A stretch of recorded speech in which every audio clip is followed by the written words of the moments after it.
Hello, listeners. Yamina here. Welcome to the Dr. GPCR podcast. Before we dive into this episode, we would like to take a moment and thank our Dr. GPCR Ecosystem partners for their support. Domain Therapeutics, GPCR Therapeutics, Design Pharmaceuticals, Montana Molecular, and Orion Biotechnology.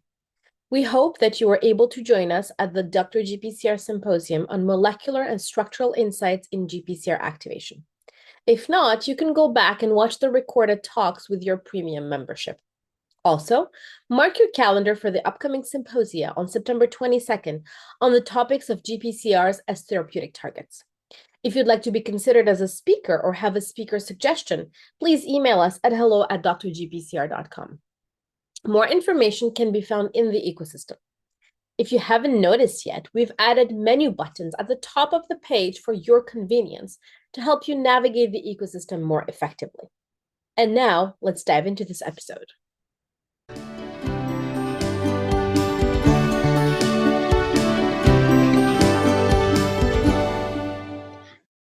Hello, everyone. This is Yamina from Dr. GPCR, and this morning I'm very excited to have with me Gáspár Pándy-Szekeres. And it was interesting because before we hit record, we just switched from Hungarian to English, so now my brain has to readapt to the English. Gáspár, welcome. Hi, Yamina. Thank you very much for having me. I'm super excited to talk to you. And for those listeners who don't know who you are, you've been featured many times in the ecosystem and gave a lot of talks about GPCR-DB. But before we get into that, why don't we start with a quick introduction as to who you are? Yeah. Yes, so my name is Gáspár. I come from Hungary. I live in Hungary right now. I am a bioinformatician. I studied first biology here in Hungary and then did my master's in bioinformatics in Denmark, Copenhagen. And ever since mostly finishing my master's, I've been working in the Glorium group, in David Glorium's group, as a developer of GPCR-DB. And as of this year, I've taken on the role of lead developer of the database.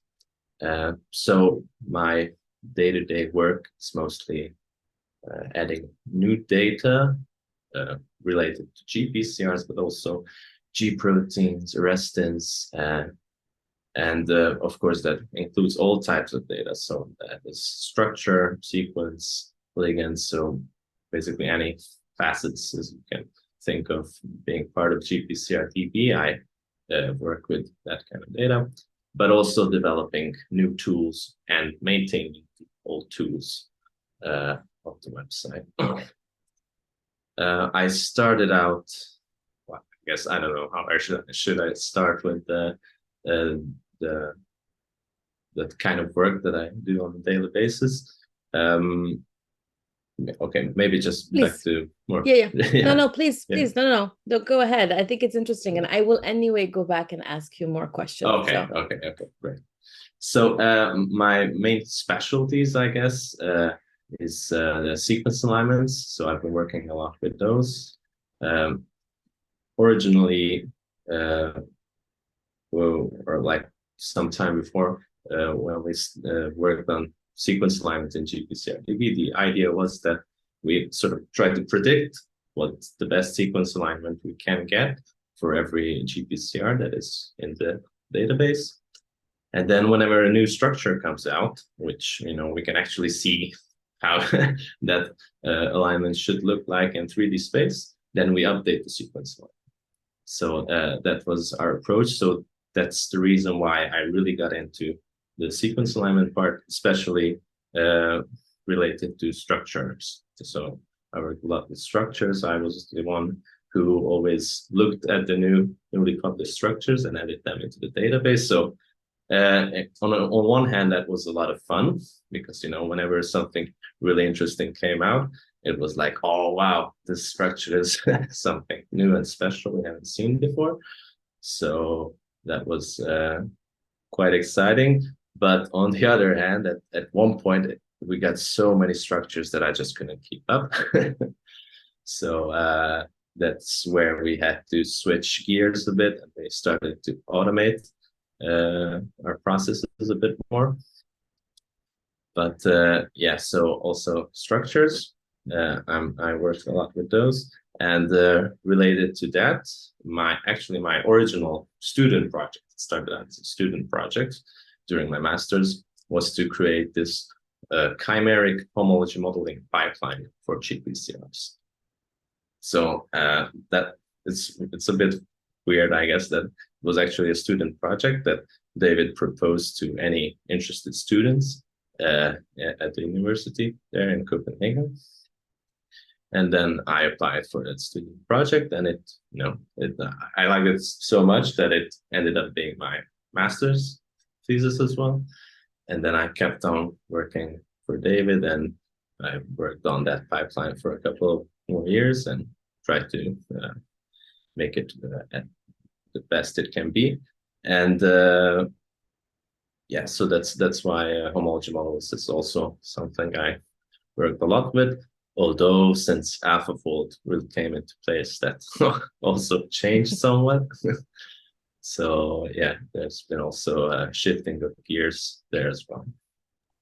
I like it how you adapted with the times. Too many structures requires automation. AlphaFold need to adapt to it. You mentioned that you started out in biology. Yeah. Did you always know that you liked biology, or as a child, how was your relationship with science in general? Yeah, that's I think that's interesting. I hear a lot of people who are become scientists say that there was, I don't know, some special interest, or there was a moment where something clicked. That wasn't really the case for me. So in high school, I was interested in a lot of things. I started playing the guitar when I was 13.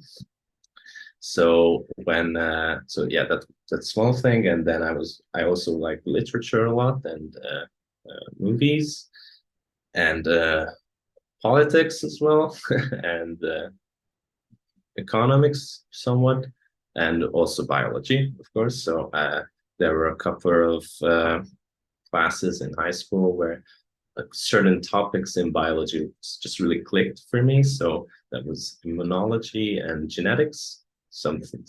For some reason, I think I was thinking about this a little bit recently. I think it's because of the system, like how the sort of these intricate systems, and how parts of the systems fall in order and fell into their place, and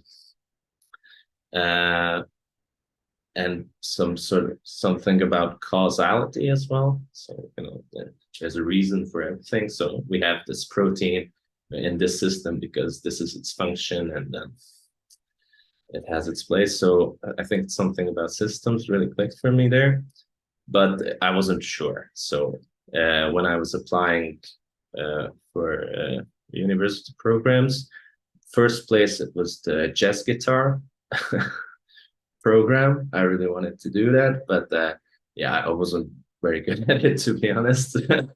So second place was biology, and that's where I went eventually. But I also,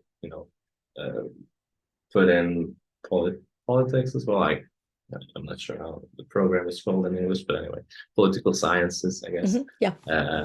And maybe another program in the humanities, and I think economics, maybe it was. So I really didn't know that I wanted to be a scientist, but I think there's also something, the way I think, or maybe because of what kind of games I liked when I was a kid. So I really like these, I guess, also systems where there's a ball that goes through a path or something, and it hits over a domino, and then that does something else. So I like to build those kind of games, and so I think it's something with my way of thinking. I'm a bit pragmatic and like to think in these systems. So I think that's just how it's settled. And by the way, during the bachelor program, so biology, during the program itself, I really wasn't sure I liked doing this. So nothing really clicked there for me for quite a while. So it took me a while to finish the program as well, and I didn't really enjoy it. I also did a guitar program for 3 years in between, like parallel to my university studies. I did study guitar again. And then there was one class in biochemistry where there was like this really sort of an auxiliary part of the course. So it was really just like 1 hour of a practical where it was a bioinformatics task. And that was the thing that clicked for me. Like, oh, okay. So this is also biology, but you can do this with programming languages, and you can search the internet for data and make queries and draw conclusions based on that. So that was the thing that clicked for me, and that's when I knew that I wanted to do bioinformatics. And there was no program here in Hungary, so I finished my bachelor, and then I applied in Denmark because they had bioinformatics program there. And it turned out to be a really good program. I really liked it. It was a really different experience for me. So there were a lot of practicals in there in that program, and also these student projects. So it's like I think it's like a quarter of a semester student project. No, sorry, half of a semester. So it's a quarter of a year student project. So it's like 2.5 months or so. And really tries to mimic what you could do later on as a scientist. Yes. So during your student years, and I really like that. And so I did that program on time, and I really enjoyed the whole experience. And then so that's when I met David as well. And I've been working for him ever since.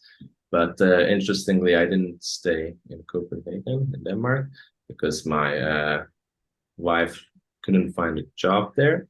So she had to move to a different country. She moved to Poland, where she got a job. So we sort of figured out this remote way of working.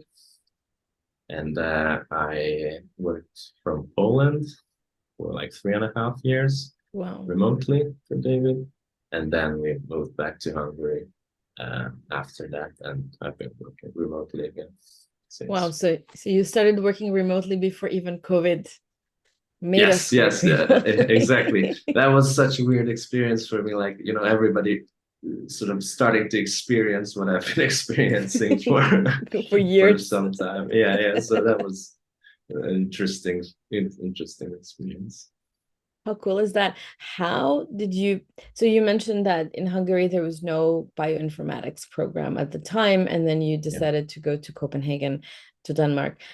Why Denmark? Was this the only place at the time in Europe where you thought it was a good program, or did you have any specific reason why picking Copenhagen? Yeah, so I think there were multiple reasons. One of them was tuition.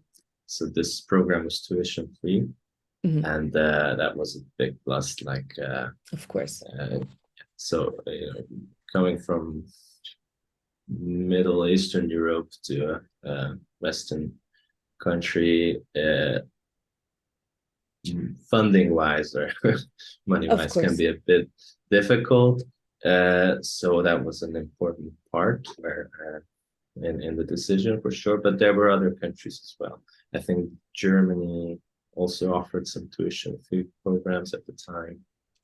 Maybe Finland, I'm not sure. But I looked up the Danish program itself, and I just liked it. So it really seemed, I don't know, so student friendly or whatnot. So really modern and I don't know, really concise in the sense that there weren't a lot of courses and a lot of unnecessary courses. It was really a well put together program, and I heard good things about Denmark, Copenhagen, so it seemed like a really good pick, and I didn't regret it. Definitely, I think that was the one of the best decisions of my life to apply to that I love program. it. I love it because I think the way you're describing the program and the university and the entire environment in Copenhagen, it sounds like it really clicked with your way of working and thinking and having a structure and having a system. It sounds like that's one of the main reasons. It's really the systematic aspect of it. Yeah. So you mentioned living in Denmark. How was the adaptation phase moving out of Hungary to Denmark? I mean, it's still in Europe, but still, it's Western Europe versus. Yeah, exactly. Yeah, well, there were some interesting things there for sure. So I didn't live for that long in Copenhagen. I think it was 1.5 years. So I had to take a sort of a student job or something like that. So I was delivering newspapers like twice a week or something like that. And that was a really bad job, to be honest. It was a lot of waste of paper. But I had to do something, and at the time it was really difficult to find anything. So that was in 2013, I think, where I moved out. And there were not a lot of open positions for students or student jobs. So that was one part of it. And then, of course, I had to make some difficult choices on what I spend my hard-earned money on. So times were tough a bit. I remember one of my most common dishes that I made for myself was rice with brie cheese, because for some reason brie cheese was not that expensive. So that's something I ate a lot. But yeah, otherwise it was a great experience. So like moving to a different country on your own, I think that's something that everyone should really try, because it really, tests you in different ways, tests your resolve, and makes you, makes you reach out to people, because you're on your own. And, if you want to stay healthy in mind and whatnot, you really have to interact with people. And of course, I had the university program for that, which was a great place to make friends and interact with people. But I think so. I really like that. That was such a good learning adventure, both scientifically and as in the program, but also personally. I grew a lot, I think, during that time. You made a great point about, getting out there and living on your own. I think it is very difficult because you get out of your comfort zone, but at the same time, that's how you grow. If you can move away, do what needs to be done to survive and to live, and then needing to make new friends, needing to learn new things. It's painful, but it's so enriching, because then you can prove to yourself that no matter what happens, you can deal with whatever life throws at you. It's very painful. It's part of growing. It's very painful. Yes. You have to do it. I have an odd question regarding the newspaper. Did you have to deliver it in the morning? I think it wasn't specified that strictly, so I didn't have to wake up super early. There was a time frame, so it was somewhat friendly to the employees, but still it was. Because no, so one of the reasons I asked that, because I did that as well during high school, but also towards the end of my PhD, and the newspaper had to be delivered by 6:30 in the morning. Ooh, that's rough. So, and it was deposited at 3:30 in the morning, and it had to be delivered by 6:30. And after that, it was shower, another coffee, and then going to the lab. So I have this love-hate relationship with the newspaper delivery routes and Yeah, things like that. right. Although I have to say that a lot of when I stopped, I left a little note to all of my customers, and people were really shocked to know that a soon-to-be PhD was delivering to them the newspaper. Some were really, really nice. I thought it was really an enriching experience. Very painful. I fell asleep multiple times going home from the lab on the train. But that's why I was asking, what time did you have to to get up and do it? Yeah, yeah. All right. So you mentioned going to Copenhagen and then having this internship and then the student project.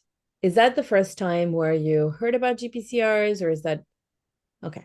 Can you tell us a little bit Yes, more about that experience?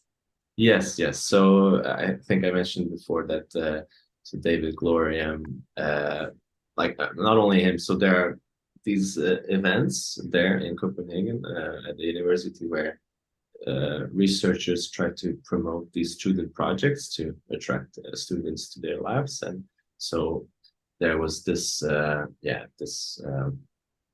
one time where there was this meeting, and David made a small presentation about uh, what kind of student project he has, and interesting, yeah, no, it comes to me back now that I think the one thing that really caught my eye in his presentation was the fact that he mentioned that he has collaborations in Poland, because I already knew that we're gonna be moving to Poland, and that was something. Oh, okay, that's exciting. But also, fortunately, it was this homology modeling pipeline that he was trying to attract students to, and my bachelor thesis was about homology models.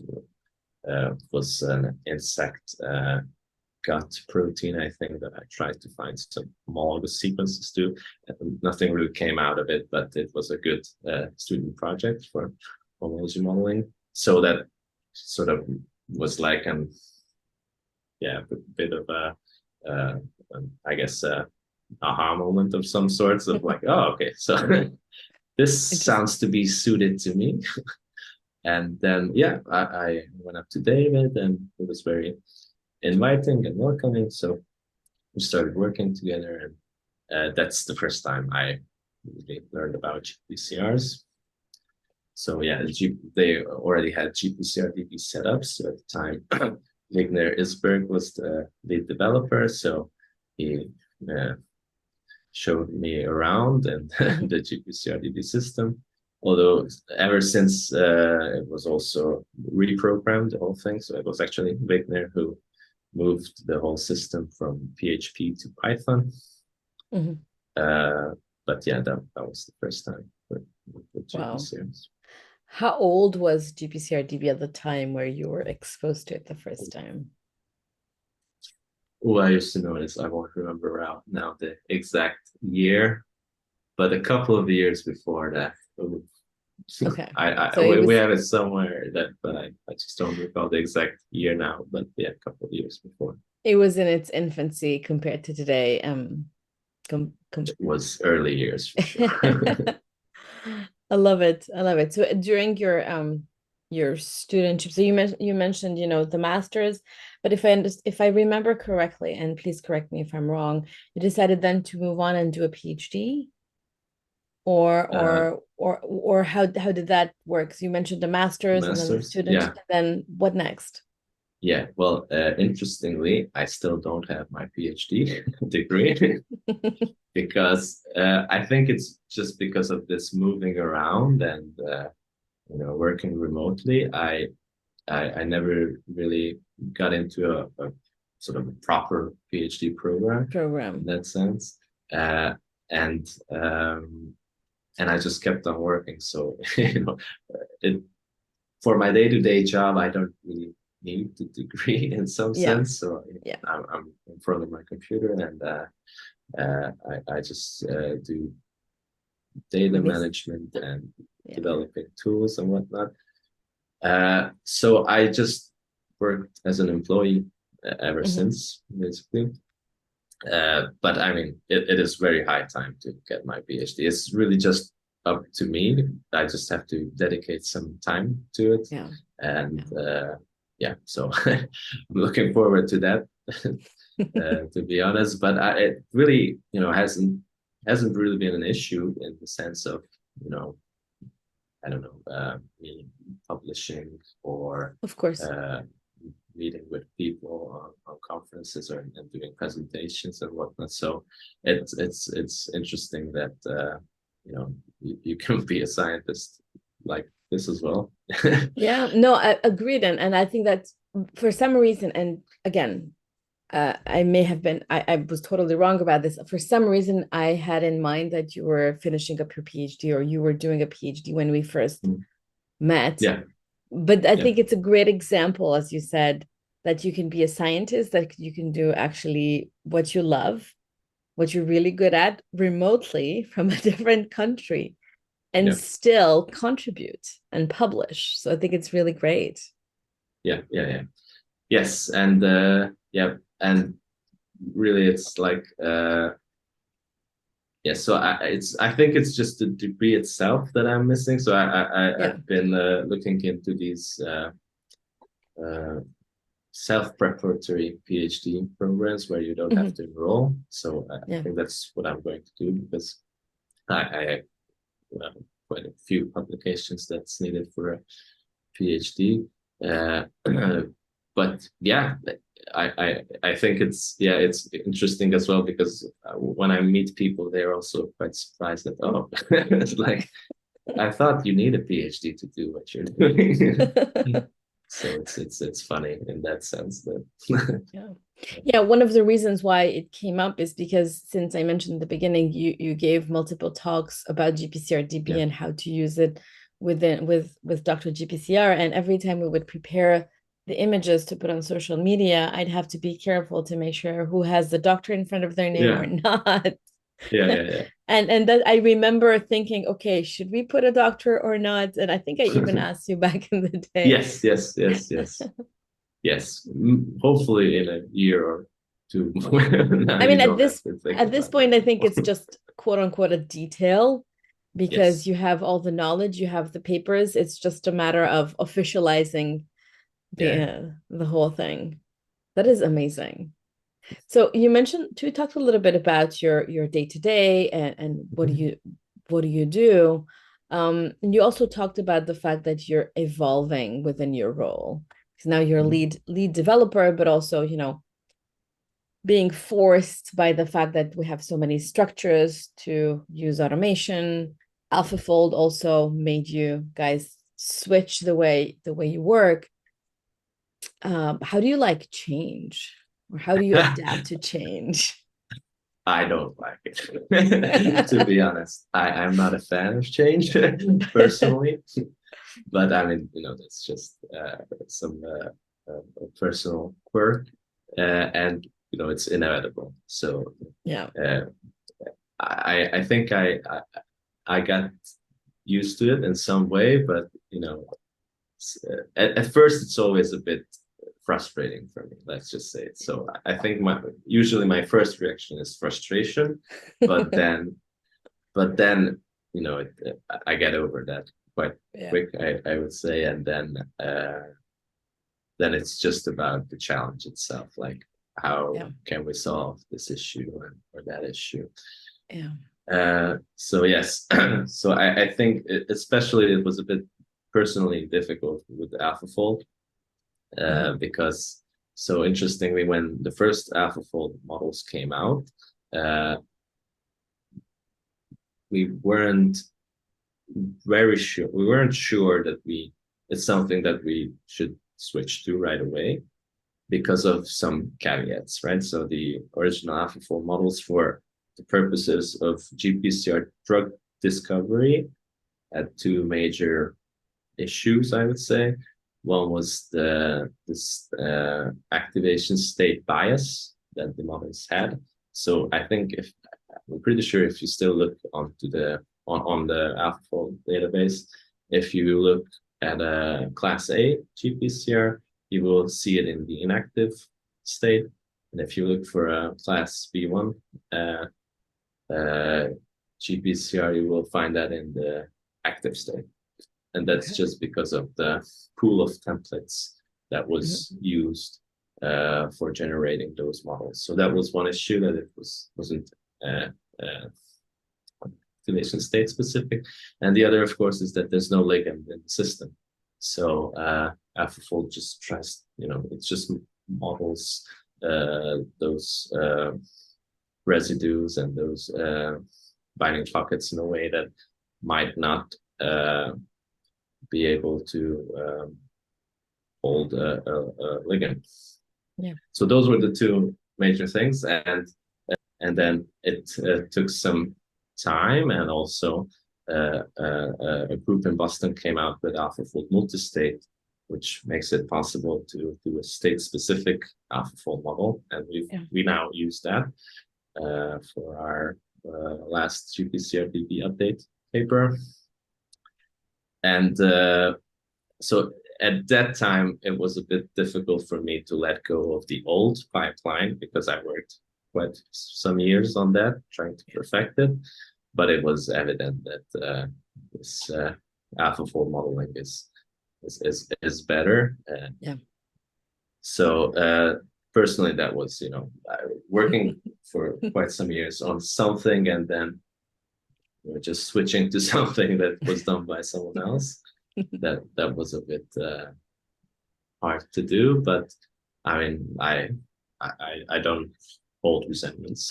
So I see that these AlphaFold models, I'm quite impressed now, to be honest. And now we've been using other forms of AlphaFold. So we're also using AlphaFold multimer in our ongoing projects, and those are also very, very, very good models. So it's just, I guess, trying to let go of something.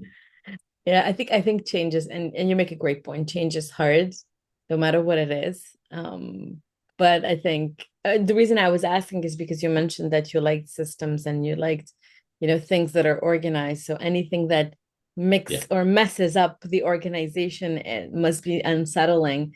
But at the same time, the scientist in you sees the benefits of it. Yeah. And then you're like, okay, it's hard now, but I'll get used to it because it has a benefit at the end. Yeah, and I that's think sort of well put. Change is hard for everybody and everything. And it's okay to not be happy about it, but at the same time, adapting to changes is really, really crucial. Yes, I agree. All right. So GPCR-DB, as a lead developer, what is your role in general? We talked a little bit about the different things that you worked on, but what's your role? If somebody were to come to you and say, I have this, what kind of problems could people come to you with and say, okay, Gáspár, this is addressed to you because you're the lead developer? Yeah. So interestingly, that really depends on the problem and who's coming up with the problem, because as it's not only team members or colleagues in the university or whatnot, but also just regular users come with issues, and also industry partners sometimes reach out. So basically anything that's related to GPCR-DB, to be honest, is now coming to me. We have a small team now. We have, including me, 3 developers, and David as the head of the whole team. And we try to divide who's doing what every now and then, but my main role is to bring the new releases, and basically I'm the one who merges all the development and makes sort of the final end result or end package. And also, of course, with David, we strategize on what should be the new additions to GPCR-DB and also our sister databases. Yeah. And so yeah, I'm not sure if that answered your question properly. No, but it absolutely does. It absolutely does. And it's interesting because when I say GPCR-DB, I don't only think about GPCRs, I think about the entire yeah, ecosystem, basically. It's yeah, just difficult from a branding perspective to call it arrestin DB and G protein DB when GPCR-DB has been established for such a long time. yes. I agree. That is a bit Yeah. difficult sometimes for us as well. But yes, and also interestingly, like it's similar to the way we think about it, because in our day-to-day work, so these sister databases are really linked together in the background, Yeah. data-wise as well, so they communicate with each other. Mhm. So when we develop something new for one of them, it can really right away affect the other databases as well. Yeah. So yes, I understand. Sounds more like a three-legged and a three-headed dog, you know, the Yeah. where you have GPCR-DB and then you have the other two heads there. Um, how I guess you were already with David and the team where when the idea of bringing in G protein DB and restin DB and also the bias signaling, how did that come to be? Yeah. When was that moment where you guys realized, oh, maybe we should further develop the original version of GPCR-DB? Yes, I think it was really about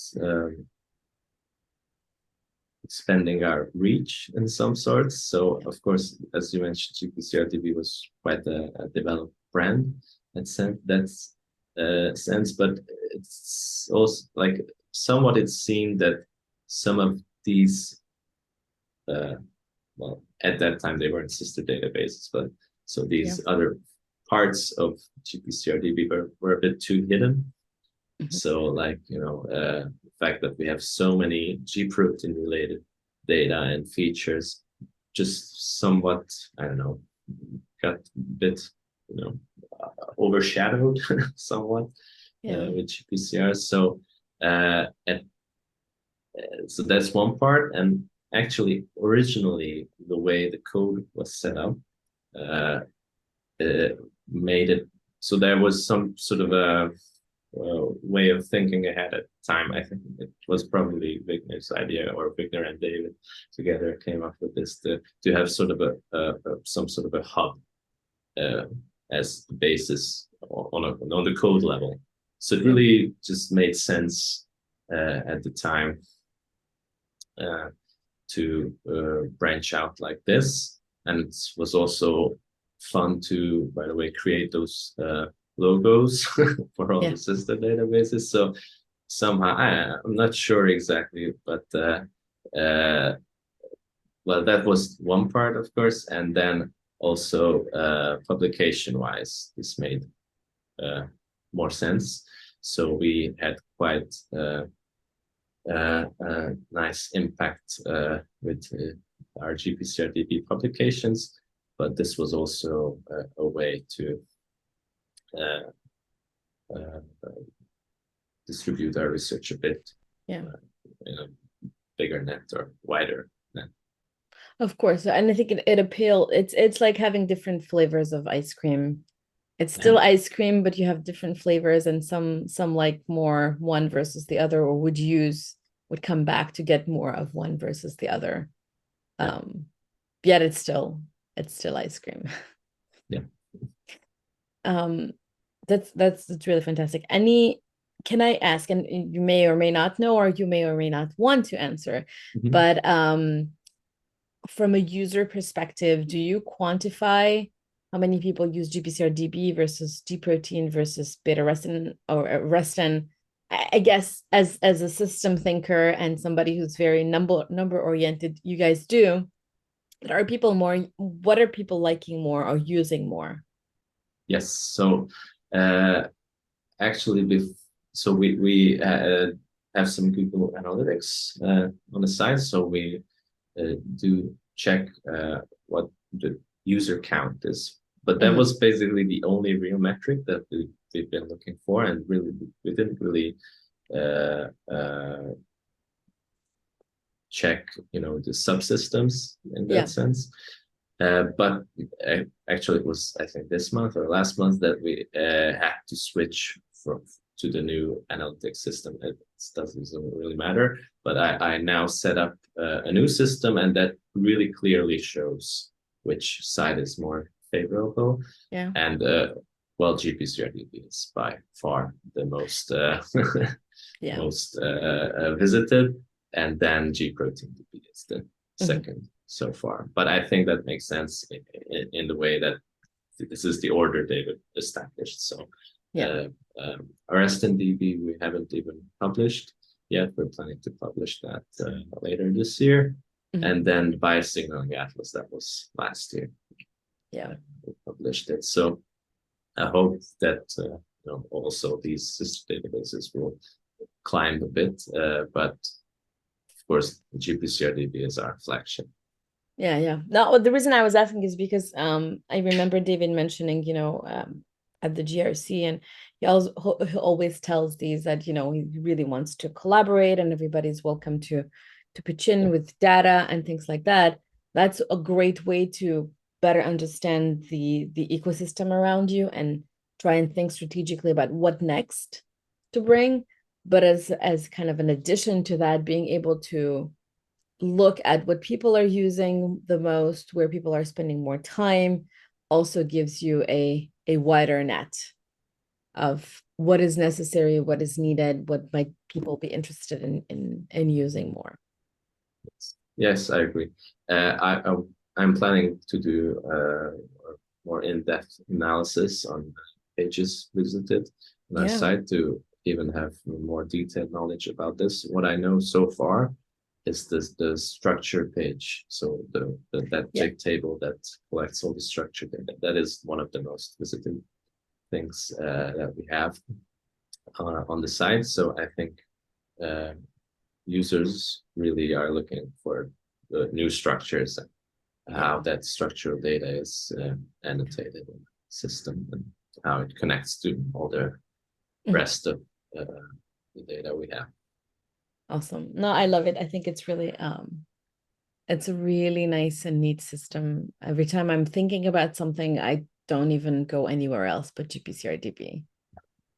I'm glad to hear that. It's just it's a hub, basically, as you mentioned. You were talking about, from a code perspective, but I think for a lot of people, it's also a hub. You're looking for something, you just check there first. That's the point. And most of the time, I always found what I was looking for without having to dig into publications or PDB or anything else. Awesome. Let's switch a little bit gears and talk about, you mentioned aha moment in the beginning of the conversation. So are there any aha moments that, changed your trajectory? I'm really curious to hear, because you have this very unusual path where you started out with biology, which you hated, until you discovered bioinformatics and then moved to Copenhagen for a little bit and then came back. And you've been, I think you're one of our first guests on the podcast who was working remotely way before COVID happened ever. So anything else you'd like to add as an aha moment? Yes, I think, to be honest, I covered most of them. So I think I mentioned already the one where I've met bioinformatics first. So that was the first one for sure. And then I guess the second one, it's maybe not really an aha moment in some sense, but after finishing my master's, I was already living in Poland.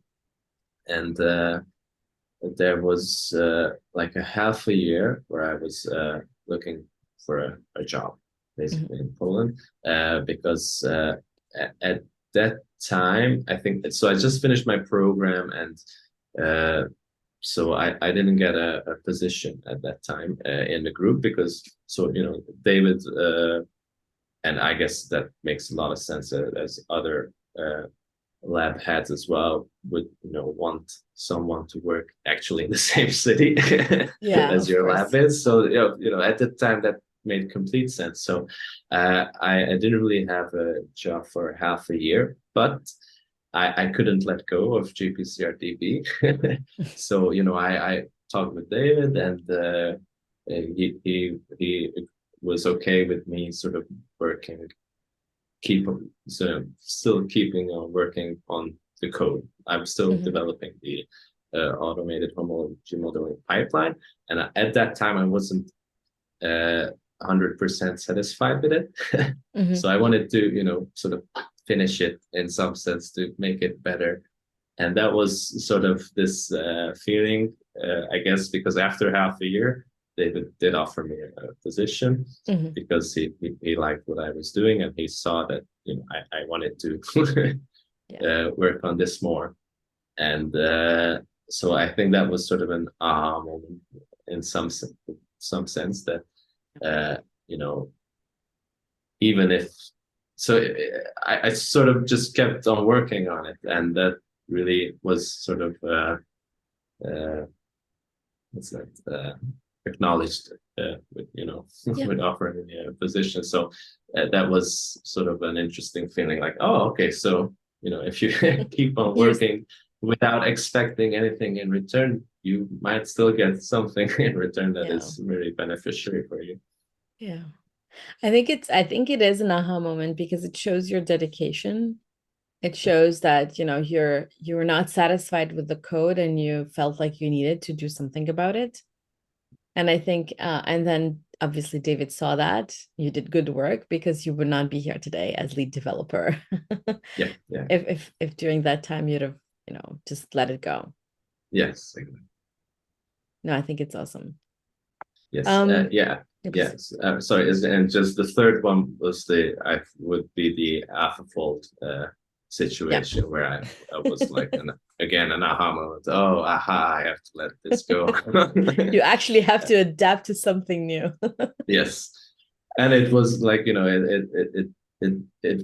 was a good choice. So I definitely don't regret it. It was the right choice at the time as well, and it was also an aha moment in the fact that, okay, I can let go of something that I really was attached to. So that is awesome. Nice. Yeah, I think it's called evolving, or part of growing up as well. Yeah. The pains of growing up. Any advice for young scientists who want to contribute to the field? Yeah. So I think picking a good lab, picking a good group, and of course that has many facets on what you consider good. Yeah. Because even with a big name, you could go wrong personally. So, and at the time when I sort of picked David's group, I didn't know that it was going to be a good lab. So it wasn't really a conscious choice for me. It just really worked out well. But also, I would say that so I was really early stage, right? So it was during my master's program. So if as a young researcher, you're thinking about going for or looking for a new position as a postdoc or whatnot, it's really about trying to see what that group is working on and how that aligns with your interests. And also, I guess maybe from my story would be to pick something you can't let go of in some sense. And because I couldn't let go of GPCR-DB at the time when I was looking for a job, and that worked out spectacularly for me. But of course, I'm now contradicting myself a little bit because I did manage to let go of the modeling pipeline. Yeah. But still, I think this, where you can find this dedication, I think that's the type of project you should be looking for. Yeah, and I think you mentioned not picking the project and picking David's group wasn't a conscious choice, but at the same time, it worked out really well. And I think there's two facets for that, in my opinion. It worked out really well because you really like what you were doing, but also from David's perspective, you are appreciated and you got all the support that you needed. And I think that goes both ways. I always tell people that, finding a good lab or finding a job, it's like dating. Yeah. There's two people in that, at least two people in that relationship, and it has to be, mutually beneficial. It has to be respectful. It has to allow both people to grow. And you got lucky. I got lucky. But a lot of people didn't. And I think it's important to do your homework. Yeah. Yes. Always Exactly. do your homework, talk to people, figure out what the lab is working on, talk to people who were in the lab in the past 1 to 3 years, because labs change, people change, PIs change, um, and do that homework. But I'm glad that you can let go of the code. Yeah. And I'm glad it worked out. And David is wonderful. So I think it was you got lucky, but also at the same time you were in the right environment for you. Yes, yes, I agree. And it was also, I think, about that choice that I didn't want to change Yeah. somewhat. So like, I agree that it's really about two people, and I liked working with David, so I didn't really want to go to another group. Yeah. So No, agreed. Well, on this note, thank you so much, Gáspár, for your time. And I really enjoyed talking to you. I learned a lot about systems and how change can be difficult, but at the same time you have to adapt with whatever life throws at you, including AlphaFold. yes, thank you very much for having me. All right, I'll talk to you soon. Thank you for joining us and listening to this Dr. GPCR podcast episode. We would like to thank our guest.